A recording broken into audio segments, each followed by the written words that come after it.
जो मैथ है chapter number 8 करेंगे। ठीक है, उसमें सबसे पहले हम जो ट्रिग्नोमेट्री फॉर्मूले हैं उनको करेंगे। ठीक है, तो देखो भाई, सबसे पहले हमारे पास साइन थीटा, क्या है ये साइन थीटा। ठीक है, ये मैं एक प्रकार से आपको ट्रिक के माध्यम से समझाऊंगा, यानी कि आपको जल्द से जल्द याद हो जाए। इस प्रकार से देखो, हमारे पास एक होता है साइन थीटा, सेकंड होता है कोस थीटा, क्या होता है कोस थीटा, थर्ड होता है टेंजेंट थीटा यानी कि टेन थीटा। समझ में आया क्या होता है टेन थीटा। तो जो ये साइन थीटा है ये किसका रिवर्स होता है, 1/, किसको होता है कोसिकेंट थीटा के, और जो कोस थीटा होता है वो होता है 1/सीकेंट थीटा, और जो टेन थीटा होता है वो होता है 1/कोट थीटा। ठीक है, पहले तो मैं आपको ऐसे लिख के बताऊंगा, फिर बाद में इनकी ट्रिक समझाऊंगा कैसे है। ऐसे ही जैसे साइन का रिवर्स होता है 1/कोसिकेंट थीटा, इसी प्रकार से cosecant theta is equal to होता है 1/साइन थीटा। इसी प्रकार secant theta is equal to होता है 1/कोस theta, and cot theta is equal to होता है 1/टेन थीटा। यानी कि इसको हम टेन, जो हमारे पास टेन थीटा है उसको हम सेकंड टाइप से ये भी लिख सकते हैं, tan theta is equal to sine theta by cos theta, और कोस थीटे को हम लिख सकते हैं cos theta by sine theta. समझ में आया। अब हम इनकी जो ट्रिक यानी कि ये याद कैसे करने, देखो भाई, हमारे पास साइन थीटा, कोस थीटा और टेन थीटा, एक प्रकार से हम इनको क्या मानेंगे बेस मानेंगे। क्या मानेंगे तीनों को बेस, क्या मानेंगे बेस। तो हमारे पास एस के नाम के दो होते हैं, सी के नाम के भी दो होते हैं, और ये कोट अलग होता है। ठीक है, यानी कि हम इनके याद करने में किस किस को दिक्कत आती है, किस किस में दिक्कत आती है, इनको याद करने में दिक्कत आती है। यानी कि हम बच्चों को ये रिवाइज में याद करने भूल जाते हैं बच्चे। साइन थीटा का उल्टा कोई कोस थीटा कह देता है, कोस का उल्टा कोई साइन कह देता है। लेकिन इसमें देखो भाई, हम इनको क्या मानेंगे बेस, क्या मानेंगे बेस, यानी कि साइन कोस टेंजेंट को हम क्या मानेंगे बेस मानेंगे, यानी कि ये आपस में कभी भी रिवर्सिबल नहीं होंगे एक दूसरे के। देखो हमारे पास दो एस एस के नाम के हैं, दो सी सी के नाम से हैं। ठीक है, यहाँ पे सिर्फ हम इनकी बात करेंगे, ये तो सभी को याद हो जाते हैं, tan theta is equal to 1/कोट theta, cot theta is equal to 1/टेन थीटा। ये याद करने थोड़े मुश्किल है। ठीक है, देखो साइन थीटा रिवर्स होगा 1/कोसिकेंट के, और कोस थीटा रिवर्स होगा 1/सीकेंट के, यानी कि आपस में हम एस और सी का जोड़ा बनाएंगे। किसका बनाएंगे, एस और सी का।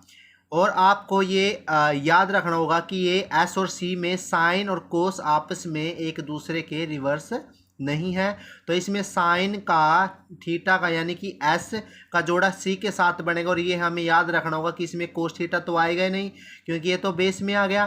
तो इससे दूसरा कौन सा बचा, कोसिकेंट थीटा। ठीक है, इसी प्रकार से सीकेंट थीटा, तो सीकेंट का एस का जोड़ा सी के साथ बनेगा, तो हमको पता है कि सी का जोड़ा एस यानी कि कोस थीटा तो बेस में आ गया, इसलिए ये आपस में रिवर्स नहीं होंगे, तो एक इसका उल्टा होगा 1/सीकेंट के। समझ में आया, ये थोड़ी इनके लिए ट्रिक थी। ठीक है, हमें बेस मानने साइन कोस टेंजेंट। ठीक है, इसी प्रकार से हम आगे करेंगे। इसमें मैं एक ट्रायंगल ले लेता हूं, ये ट्रायंगल। ठीक है, ये हिंदी और इंग्लिश दोनों मीडियम के बच्चों के लिए है। ठीक है, इसको इंग्लिश में बोलते हैं हाइपोटेन्यूज, यानी कि कर्ण, हिंदी में बोलेंगे कर्ण, और इंग्लिश में इसको बोलते हैं बेस, और हिंदी में बोलते हैं आधार। समझ में आया। इसको बोलते हैं परपेंडिकुलर इंग्लिश में, और हिंदी में बोलते हैं इसको लंब। ठीक है, और यहाँ पे होता है 90 डिग्री का एंगल। ठीक है, यानी कि हम इसको क्या बोल लेंगे, राइट एंगल्ड ट्रायंगल। यानी कि हिंदी में बोल लेंगे इसको समकोण त्रिभुज। समझ में आया? यानी कि इसमें एक एंगल जो होगा 90 का होगा, ठीक है, और यहाँ पे ए बी और सी, इसको हम थीटा यहाँ पे मान लेते हैं, ठीक है। तो जैसे आगे इसका 9.1 जो चैप्टर है 10th का, यानी कि, और ये कंपटीशन एग्जाम में भी आ जाता है, ठीक है। तो हमको इसमें एक फार्मूला है, पहले तो मैं इंग्लिश मीडियम वालों के लिए बताऊंगा, ठीक है। देखो, एक तो जैसे 9th चैप्टर है, इसमें तो पी और बी यानी कि परपेंडिकुलर बेस दिया होगा हमारे पास, कर्ण हमको याद करना होगा, यानी कि इसको हमें पता करना पड़ेगा कि कर्ण क्या आएगा, यानी कि हाइपोटेन्यूज क्या आएगा। तो एक फार्मूला होता है जिसको बोलते हैं पाइथागोरस प्रमेय। क्या बोलते हैं? पाइथा, PYTHAGORAS, गोर्स थ्योरम, ठीक है। समझ में आया? इसका फॉर्मूला क्या होता है? देखो, इसका फॉर्मूला होता है बेस का स्क्वायर प्लस परपेंडिकुलर का square is equal to H का स्क्वायर, यानी कि आधार का वर्ग प्लस लंब का वर्ग इज इक्वल टू कर्ण का वर्ग। इससे हम ये निकाल लेंगे, यानी कि कोई दो वैल्यू हमें दी गई होगी, तीसरी वैल्यू हमें निकालनी होगी, वो हमें पी और एच भी दे सकता है, बी निकालने को बोल सकते हैं, बी पी भी दे सकते हैं, एच निकालने को बोल सकते हैं, या पी एच दे सकता है, बी निकालने को बोल सकता है, ठीक है।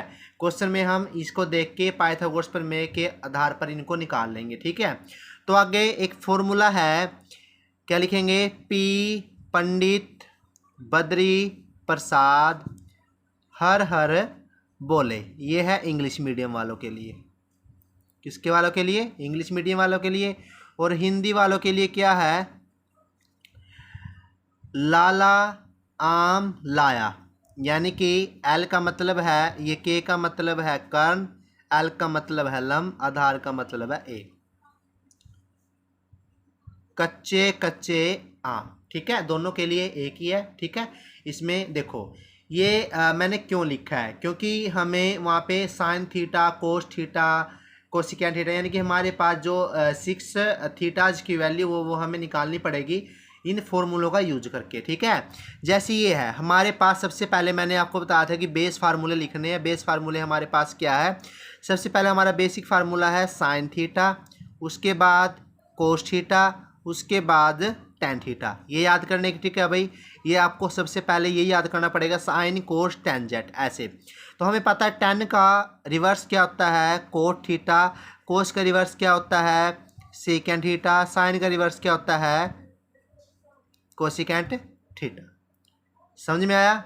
यानी कि अगर हम साइन थीटा की वैल्यू निकाल लेंगे तो वो क्या होगा? Perpendicular by hypotenuse. Cos theta की वैल्यू निकाल लेंगे, वो क्या होगा? Base by hypotenuse. टेंजेंट की वैल्यू निकाल लेंगे, वो क्या होगा? पी बाय बेस, ठीक है, यानी कि परपेंडिकुलर बाय बेस। नेक्स्ट क्या है? Cosecant theta. ये तो आपको पता ही है कोसिकेंट किसका रिवर्स होता है? साइन का, तो इसमें रिवर्स हो जाएंगे एच बाय पी, और सीकेंट थीटा क्या हो जाएगा? एच बाय बी, और कोट थीटा क्या हो जाएगा? B by P. समझ में आया? ये आप इंग्लिश मीडियम के अकॉर्डिंग कर लेंगे, ठीक है। और यहाँ पे क्या है? हिंदी मीडियम वाले देखो भाई, यहाँ पे हमें वही है, ठीक है, sine theta, cos theta, tangent theta, यानी कि हमें यहाँ पे बेस फार्मूले लिखने होंगे। टेंजेंट का उल्टा कोट थीटा, कोस का उल्टा सीकेंट थीटा, और साइन का उल्टा कोसिकेंट थीटा। समझ में आया? यानी कि इसमें क्या होएगा? ऐसे मैं यहाँ पे ऐसे लाइन लगा लेता हूँ भाई, ठीक है, ठीक है। यहाँ पे साइन थीटा, उसको क्या लिखेंगे? लंब बाय कर्ण, यानी कि लंब बटे आधार। कोस थीटा आधार बटे कर्ण। टेन थीटा लंब बटे आधार।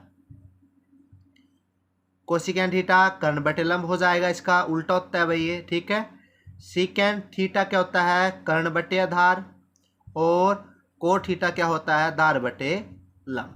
ठीक है, ये आपका यहाँ पे ऐसे हो जाएगा। ठीक है भाई, सॉरी ये आपको शायद दिख नहीं रहा था भाई, यहाँ पे टेंजेंट थीटा एल बाय ए हो जाएगा। क्या हो जाएगा, एल बाय ए।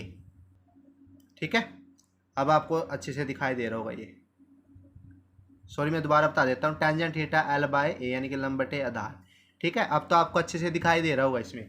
ठीक है, ये हमारे कुछ फॉर्मूले हैं, नेक्स्ट भी फॉर्मूले हैं, वो भी मैं आपको कराऊंगा। ठीक है, नेक्स्ट जो 8.2 में यूज होंगे और 8.3 में यूज होंगे, वो सारे फॉर्मूले मैं आपको करा देता हूँ। ठीक है, और ये एग्जाम पॉइंट ऑफ व्यू से इंपॉर्टेंट है, जो कंपटीशन एग्जाम में भी आजकल ये क्वेश्चन ऐसे ऐसे पूछे जा रहे हैं। ठीक है, ऊंचाई से संबंधित भाई, ऊंचाई और जैसे मतलब ये निकालनी है। तो नेक्स्ट करते हैं,